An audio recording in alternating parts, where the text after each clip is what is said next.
आगे पर हिंदू आ सकता है, उसके अलावा कोई नहीं आ सकता। बाहर हमने पहली बाहर गेट के बाहर बाहर है। जिस गली में शहर के अंदर आपको नाली के अंदर खून मिले तो कृपया करके मुझे या मेरे संगठन के व्यक्ति को बताएं, हम इन्हें बताएंगे कि ईद किस तरह मनाई जाती है।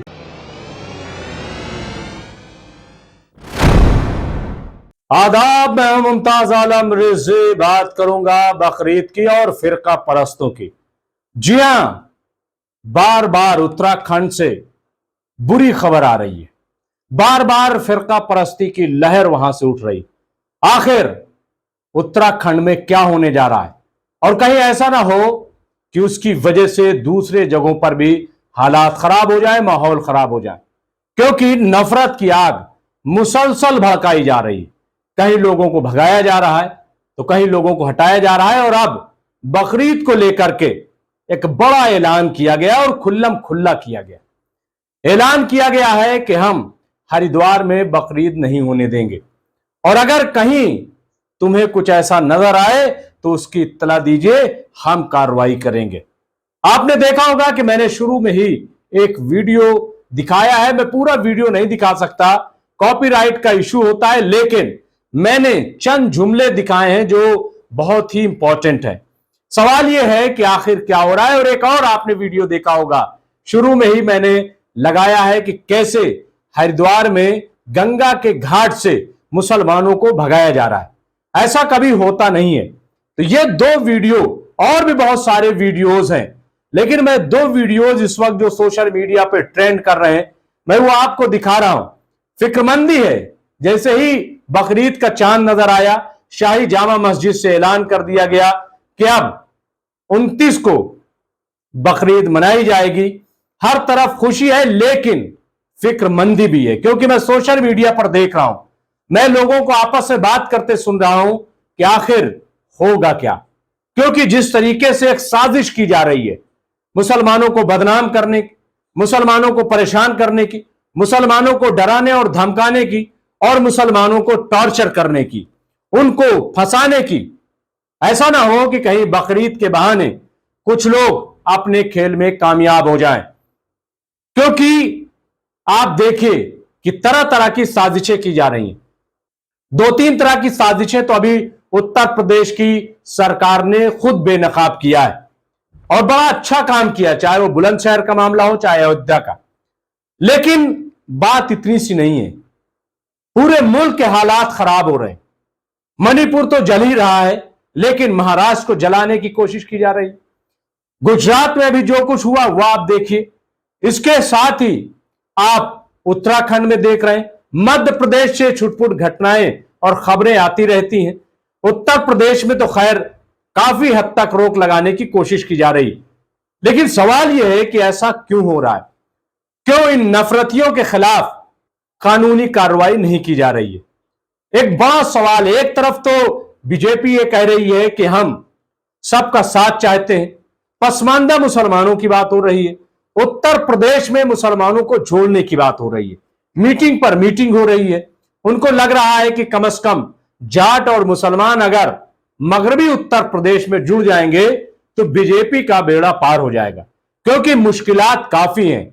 इतना आसान 2024 में जीतना नहीं है। लेकिन सवाल यह है कि देवभूमि में क्या हो रहा है, उत्तराखंड में क्या हो रहा है, वहां से क्यों बार बार ऐसी खबरें आ रही हैं?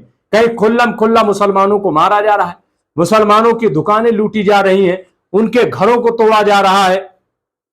और अभी आपने ये देखा, मैं फिर दिखाई देता हूं कि किस तरीके से ये तस्वीर आप देखिए कि एक मुस्लिम फैमिली को जो बार बार वहां जाती थी, उसको गंगा घाट से, हरिद्वार के गंगा घाट से भगाया गया। वो कह रहा है कि आप ये बात आराम से कह दीजिए, हम चले जाएंगे। एक बड़ा सवाल है। पहले तो मैं बता दूं कि मैं जब इलाहाबाद विश्वविद्यालय में पढ़ता था तो जो फॉरेनर आते थे, मैं खुद उनको गंगा क्या बल्कि संगम ले जाता था, और वहां पे ले जाता था जहां गंगा और जमुना दोनों आपस में मिलती हैं, उसी को संगम कहते हैं।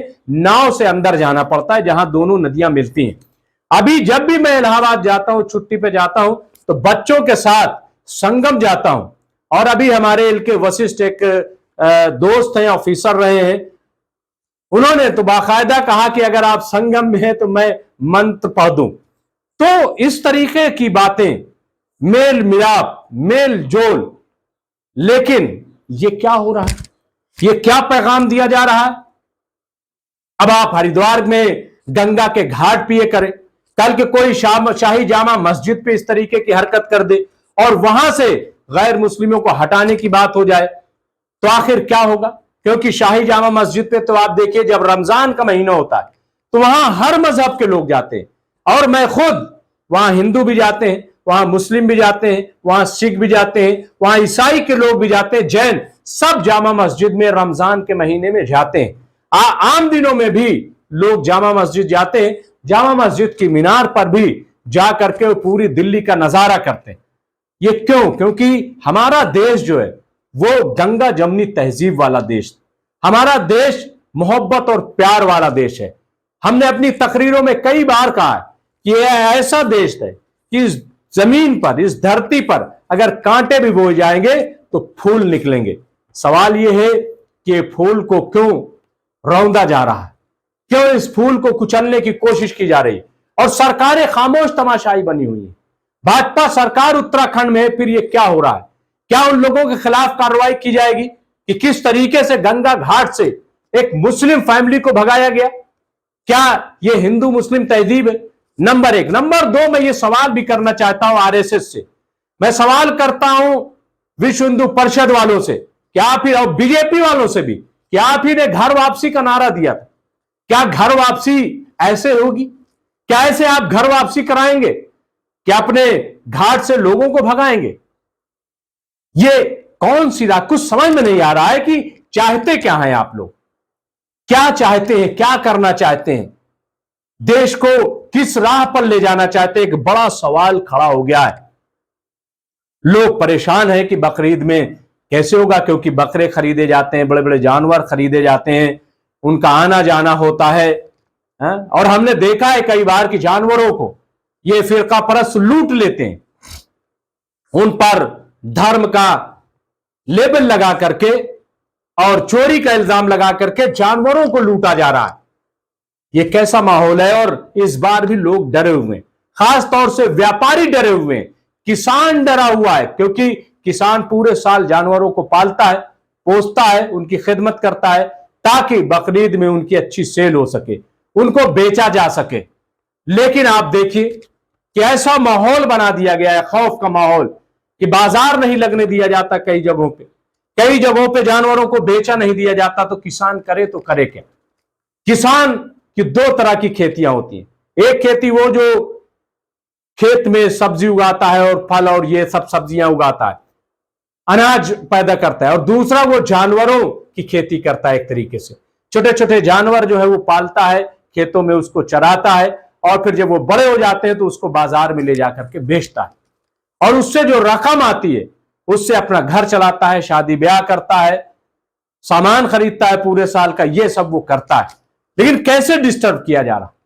एक तरफ खेत छीनने की तैयारी, दूसरी तरफ जानवरों को छीनने की तैयारी। क्या ये जानवर या ये सब इसलिए छीने जा रहे हैं ताकि बड़ी बड़ी जो गोश्त की फैक्ट्रियां हैं, उनकी फैक्ट्रियां जो है वो मशीन से काम करें और बाजारों में उनके गोश्त सप्लाई हो?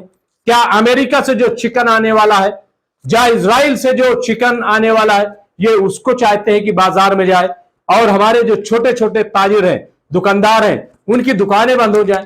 क्या आप समझते हैं कि आप रोक देंगे दुकान तो चिकन खाना बंद हो जाएगा? नहीं बंद होगा। ये बकवास है, ये फरेब है। और मुसलमान ही नहीं खाता है चिकन, मुसलमान ही नहीं खाता है मटन, आप देखिए। और बड़े का गोश्त भी सिर्फ मुसलमान नहीं खाता है, नॉर्थ ईस्ट चले जाइए, साउथ में चले जाइए, आपको अंदाजा हो जाएगा। लेकिन ये पॉलिटिक्स जो की जा रही है, मैं समझता हूं कि बहुत ही अफसोसनाक है, बहुत ही घटिया है। और इसको जो सरकारें, चाहे वो भाजपा की सरकार हो चाहे कांग्रेस की सरकार हो, उनको चाहिए कि इस चीज पर लगाम लगाएं, रोके ऐसे फिरका परस्त ताकतों को। ये ठीक नहीं हो रहा है, ये देश को तोड़ने का काम किया जा रहा है और देश को खंड खंड करने की कोशिश की जा रही है। एक तरफ कहा जा रहा है अखंड भारत बनाएंगे, दूसरी तरफ मुसलमानों पर जुल्म जब्र किया जा रहा है, उनकी जमीनें तंग की जा रही हैं। ये क्या हो रहा है? क्यों हो रहा है ये सब? ये एक बड़ा सवाल है। क्या अब देश में प्यार मोहब्बत की चीज नहीं रह जाएगी? क्या देश में अमन अमान नहीं रहेगा? क्या देश में भाईचारा और गंगा जमनी तहजीब का जनाजा उठा दिया जाएगा और फिर कहा जाएगा कि हम अमृत काल में जी रहे हैं? ये कैसा अमृत काल है? क्या अमृत काल में यह होगा कि खास तबके को टारगेट किया जाएगा, उसको जीने नहीं दिया जाएगा, चुनाव के लिए सब कुछ किया जाएगा? मैं समझता हूं कि यह अच्छी बात नहीं है और इसको रोकने की जरूरत है, तभी हमारा देश विकास करेगा। 25-30 करोड़ मुसलमानों को, एक तबके को टारगेट करके देश विकास नहीं कर सकता। इसलिए ये जो नफरती लोग हैं, जो भड़काऊ बयान दे रहे हैं, जो गंगा जमनी तहजीब को खत्म करने की कोशिश कर रहे हैं, इनके खिलाफ सरकारों को भी बोलना चाहिए और अब तो अवाम को भी सामने आना चाहिए। उनको भी चाहिए कि बंद करो ये सब। हमें रोजगार के लिए लड़ना, हमें देश के विकास के लिए लड़ना, हमें महंगाई के खिलाफ लड़ना है, हमें प्यार और मोहब्बत के लिए आगे आना है। यही हमारा नारा होना चाहिए। बहुत बहुत शुक्रिया।